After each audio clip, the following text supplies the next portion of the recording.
अस्सलाम वालेकुम, welcome back to innovate IT zone. आज की हम इस वीडियो के अंदर डिस्कस करने जा रहे हैं वेब कुकीज़ के बारे में। बेसिकली ये होती क्या है, हमारे पास स्मॉल टेक्स्ट फाइल होती हैं। जब क्लाइंट किसी वेब ब्राउज़र के ऊपर सर्च करता है तो वो क्या करता है कि जब सर्वर जो होता है ना, वो वेब सर्वर जो होता है उसको हमारे ब्राउज़र्स के अंदर, यानी जो यूज़र ब्राउज़र होता है उसके अंदर स्टोर कर देता है। जैसे अगर मैं अपने गूगल क्रोम पर जाती हूँ तो क्या होता है, जैसे मैं गूगल क्रोम पर जाती हूँ तो ये भी एक रिक्वेस्ट ही होती है मेरी वेब सर्वर से कि वो मुझे जो है, मेरे लिए जो है वो ब्राउज़र ओपन करके दे। तो जब मैं जैसे ही उसको ओपन करती हूँ तो मेरे ब्राउज़र के अंदर एक कुकीज़ आ जाती है। बेसिकली ये कुकीज़ क्या करती हैं, ये कोई टोकन होता है, ठीक है। जैसे हम एग्ज़ाम्पल ले लेते हैं किसी चीज़ के लिए, आप गवर्नमेंट कॉलेज की कैंटीन की ही एग्ज़ाम्पल ले लें।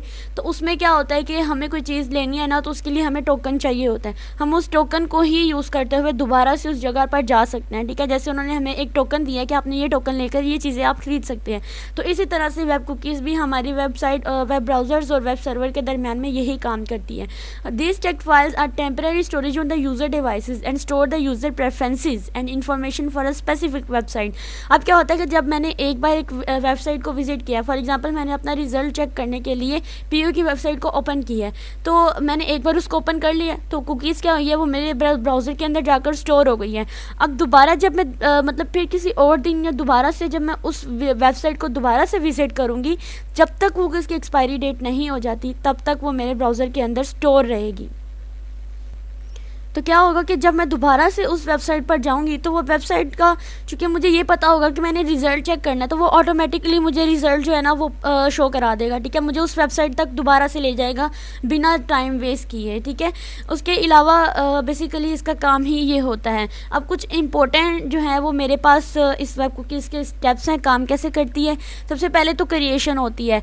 जब हम किसी वेबसाइट को विजिट करते हैं तो हमारे वेब सर्वर जो होता है, हमारे वेब ब्राउज़र के लिए एक कुकी क्रिएट करता है। अब ये कुकी जो होता है, ये कोई यूनिक आइडेंटिफायर होता है या कोई टोकन होता है, ठीक है। इसका कोई स्पेसिफिक नेम होता है। उसके बाद स्टोरेज होती है, तो ये क्या करती है कि हमारे यूज़र के डिवाइसेस के अंदर टेम्पररी तौर पर जाकर जो है वो स्टोर हो जाती है स्टोरेज डिवाइसेस पर। ट्रांसमिशन, जब हम किसी सेम वेबसाइट पर दोबारा जाते हैं तो ये कुकी जो होती है हमारे उस वेब सर्वर के साथ जो होती है, रिक्वेस्ट के साथ दोबारा से अटैच होकर जाती है जिस वेबसाइट को हम लोगों ने विजिट किया होता है। जाहिर बात है, जैसे जैसे हम न्यू वेबसाइट्स को विजिट करेंगे तो हमारे लिए न्यू न्यू कुकीज़ जो है वो क्रिएट होंगी। लेकिन जब दोबारा से सेम वेबसाइट पर जाएंगे उसको सर्च करने के लिए, तो हमारे पास ये कुकी हमारी रिक्वेस्ट के साथ जो है वो अटैच होकर जाएगी और फिर सर्वर को सेंड कर दी जाएगी। और सर्वर देखेगा कि ये वेबसाइट तो हम ऑलरेडी विजिट कर चुके हैं, तो वो दोबारा से हमें वही डाटा जो है वो प्रोवाइड कर देगा।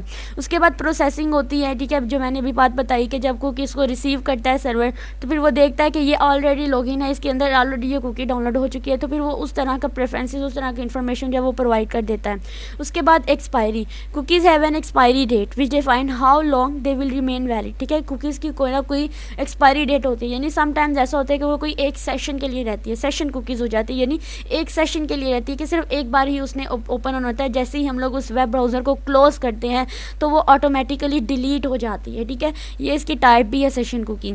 उसके बाद इसका यूजेज आ जाता है। Website owner use cookie to track user behaviour. जो वेबसाइट का ओनर होता है ना, जैसे मैंने एक वेबसाइट बनाई है तो मैं क्या करूँगी, अगर मेरी वेबसाइट को कोई विजिट करने आया तो जो कुकीज़ मेरी वेबसाइट से क्रिएट होगी उसके डिवाइसेस तक, तो मैं उस डिवाइसेस को ट्रैक भी कर सकती हूँ कि उसका क्या मेरी वेबसाइट के साथ क्या क्या जो है एक्सपीरियंस रहा है, कि क्या वो अथेंटिकेशन भी है, उसकी अथेंटिकेशन को भी मैं मैनेज कर सकती हूँ, ठीक है। उसके बाद यहाँ पे कुछ कॉमन प्रॉपर्टीज़ हैं कुकीज़ की, जैसे नेम है। मैंने बताया कि कुकीज़ का कोई ना कोई स्पेसिफिक नेम होता है, ठीक है। यूनिक नेम होता है, कोई टोकन होता है, उसकी वैल्यू होती है कोई ना कोई, यानी वैल्यू का मतलब होता है कि वो उससे रिलेटेड डाटा रखती है। उसके बाद डोमेन की बात करें तो डोमेन एक ऐसी प्रॉपर्टी होती है कुकीज़ के लिए जो कि वेब ब्राउज़र के लिए वैलिड होती है, ठीक है। जब कुकीज़ को क्रिएट किया जाता है तो हमारे पास जो डिफ़ॉल्ट डोमेन होती है वो यूजुअली हमारी करंट डोमेन बन जाती है। उसके बाद पाथ होता है, जिस पाथ से, जिस यूआरएल से कुकीज़ जो है वो हमारे डिवाइसेस के अंदर स्टोर हुई है। उसके बाद HTTP ओनली का मतलब है hypertext transport only property prevent cookie from the basic access through JavaScript to protect them from the accesses, यानी क्रॉस साइट स्क्रिप्टिंग अटैक्स से बचाती है हमारी HTTP ओनली। सारी बात है, इंटरनेट पे हमारा एक ही मतलब ट्रांसपोर्ट के लिए जो प्रोटोकॉल यूज़ होता है वो हमारा हाइपर टेक्स्ट ट्रांसपोर्ट प्रोटोकॉल ही होता है। यही हमारी कुकीज़ को प्रिवेंट करता है हमारे जो अटैक्स होते हैं उनसे। फिर सेम साइट प्रॉपर्टी का मतलब क्या होता है कि ये प्रोटेक्ट करती है कुकीज़ को cross site request frequencies attack से, यानी SCRF से। ये प्रॉपर्टीज़ होती है स्पेसिफाई करती है कि कुछ कंडीशंस के अंदर जो है वो हमारी कुकीज़ रहती है। यानी क्रॉस साइट का मतलब होता है कि दो तरह की रिक्वेस्टेज होती हैं, लेकिन ये क्या करता है कि सेम साइट को ही जो है वो प्रमोट करता है। उसके बाद इसकी कुछ टाइप्स हैं, जैसे हमारी सेशन कुकीज़ है, हमारी परसिस्टेंस कुकी है, हमारी फर्स्ट पार्टी कुकीज़ है, हमारी थर्ड पार्टी कुकीज़ है। इन टाइप्स को अगर हम याद रख लेंगे ना तो हमें कुकीज़ भी ऑटोमेटिकली क्लियर हो जाएगा। इसी तरह अगर हम लोग सेशन कुकीज़ की बात करें तो ये हमारे पास टेम्पररी होती हैं, यानी सिर्फ़ और सिर्फ हमारे ब्राउजिंग में ये एक सेशन के लिए ही चलती हैं। जैसे मैंने अभी अभी कुछ चीज़ को सर्च किया, लेकिन जैसे ही मैं अपने वेब ब्राउज़र को क्लोज़ कर दूँगी तो क्या होगा कि मेरी ये कुकीज़ जो जनरेट हुई है ना तो ये ऑटोमेटिकली डिलीट हो जाएगी, ठीक है। अब उसके लिए हमें दोबारा से वेबसाइट को विज़िट करना पड़ेगा उसको क्रिएट करने के लिए। सेशन से याद रख लें कि इसमें सिर्फ एक सिंगल सेशन ही आता है।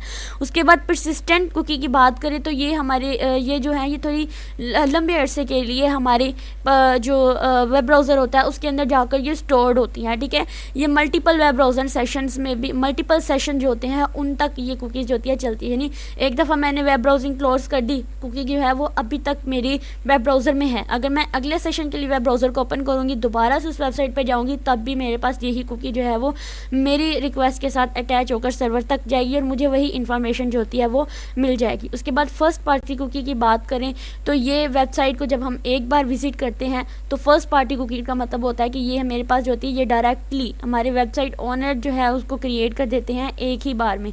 और थर्ड पार्टी कुकीज़ की बात करें तो ये कुकीज़ तब जनरेट होती है जब हमारे जो हमारी वेबसाइट्स होती हैं ना उनके ऊपर एड्स वगैरह चल रहे होते हैं, सोशल मीडिया वेजेस वगैरह। अक्सर आपने अगर यूट्यूब की एग्जांपल ले लें इसके लिए, तो जैसे ही मैंने यूट्यूब की एग्जांपल मैंने यूट्यूब पे वीडियो देखी तो उसके अंदर कोई ऐड चलने लग गया, कोई ना कोई सोशल मीडिया का कोई ना कोई उन्होंने हमें फॉर्म फिल करने के लिए कह दिया, तो ये चीज़ होती है ये हमारे ब्राउज़र के अंदर एक कुकीज़ पैदा कर देते हैं जिसको हम थर्ड पार्टी कुकीज़ कहते हैं।